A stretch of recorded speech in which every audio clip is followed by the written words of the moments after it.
شروع اللہ کے نام سے جو سب پر مہربان ہے، بہت مہربان ہے۔ کل کی آیت میں مصیبتوں کو سہنے کا فارمولہ ذکر کیا گیا۔ آج کی آیت میں صبر کرنے والوں کی 3 فضیلتیں ارشاد فرمائی ہیں، 3 فائدے ارشاد فرمائے ہیں۔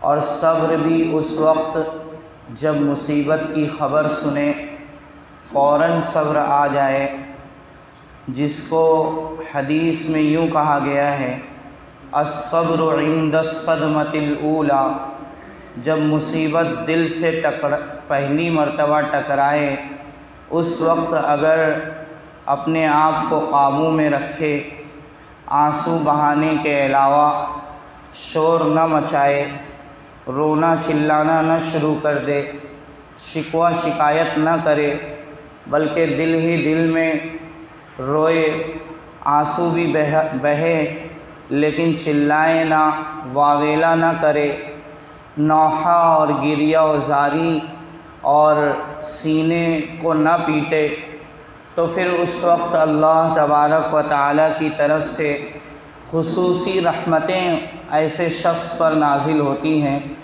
پہلا فائدہ اور پہلی فضیلت یہ کہ خاص رحمتیں اسے ملتی ہیں، اور دوسرا ایک خاص دوسری قسم کی رحمت ملتی ہے، اور تیسرا فائدہ ایسا صبر کرنے والا ہدایت یافتہ ہے، ایسا صبر کرنے والے کو ہدایت ملتی ہے۔ اولئک علیہم صلوات من ربہم ورحمہ، ایسے صبر کرنے والوں پر ان کے رب کی طرف سے بے پایاں رحمتیں ہیں، بے انتہا رحمتیں ہیں، ورحمہ اور ایک خصوصی رحمت ہے، واولئک ھم المہتدون، اور ایسے صبر کرنے والے ہدایت یافتہ ہیں۔